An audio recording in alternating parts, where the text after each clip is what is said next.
Hi friends, இது வெள்ளிக்கிழமை எடுத்த வீடியோ.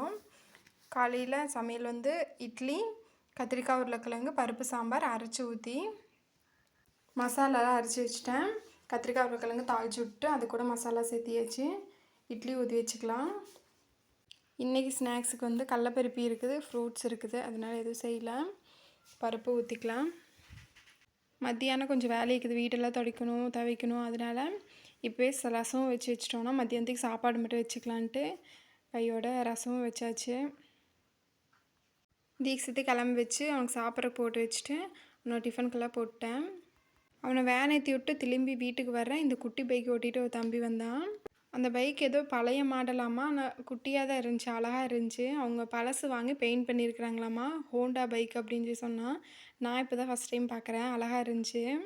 நீங்கள் இந்த பைக்கை பார்த்துருக்கீங்களான்னு கமெண்ட் பண்ணுங்கள்.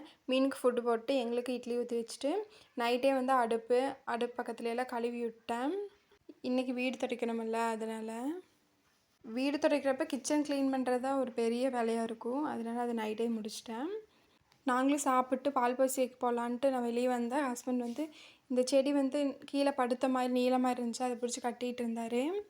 இந்த கேட்டை எப்போவுமே திறக்க மாட்டோம், அந்த பக்கம் சைடு இருக்கிற கேட்டு மட்டும் தான் திறந்துருப்போம். இதை திறந்து விட்டுருந்தாரு. அதை பார்த்துட்டு இருந்தால் இங்கே தண்ணி பாருங்க, இந்த கேட்டை ஆட்டினோன்னா ஒரு சொட்டாக விழுந்துச்சு. அதை பிடிச்சி அமுத்துறேன், தண்ணி மேலே எப்படி வருதுன்னு பாருங்கள். பாருங்க, இரும்பு கேட்டு லைட்டாக தான் அமுத்த முடியாதல்ல, லைட்டாக இப்படின்னு அமுத்துனா அவ்வளோ தண்ணி வருது. குட்டி ஓட்டை தான் இருக்குது, ஆனால் அந்த கம்பி ஃபுல்லாகவே நிறைஞ்சிருக்குது தண்ணி. அதனால தான் லைட்டாக அமுத்தினாலே தண்ணி பொங்கிட்டு வருது. அந்த குட்டி ஓட்டைக்குள்ளே எவ்வளோ தண்ணி போயிருக்குதுன்னு பாருங்க. மழை தூரிகிட்டே இருந்துச்சுல்ல, அதனால நல்லா போயிடுச்சு.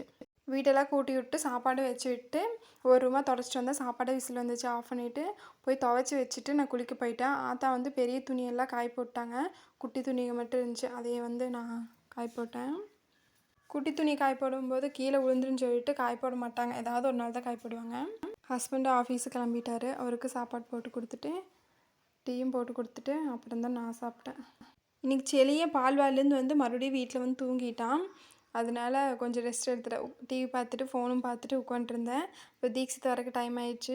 செலியனே எந்திரிச்சிட்டான். 2 பேரும் போய் தீக்ஷித்தை கூப்பிட்டு வந்துட்டு பாலெல்லாம் ஊற்றி காய்ச்சி வச்சுட்டு எல்லாம் குடிச்சிட்டு அப்புறம் நானும் செலியனும் போய் ஒரு ரீல்ஸ் எடுத்தோம். அப்புறம் 6 மணி ஆயிடுச்சு. தீபம் ஏற்றி வச்சு சாமி கும்பிட்டு தீக்ஷித் வர மாட்டேன்ட்டான் சாமி கும்பிட்றக்கு. அதனால இவன் சாமி கும்பிட்டு தின்னூறு எடுத்துகிட்டு போகிறான் அண்ணனுக்கு. நைட்டுக்கு வந்து தோசையும் குழம்பு கொஞ்சம் இருந்துச்சு, அது கூட தேங்காய் சட்னி ஆச்சு, அது சாப்பிட்டாச்சு. நாளைக்கு ஒரு மினி விழாக்கில் பார்க்கலாம்.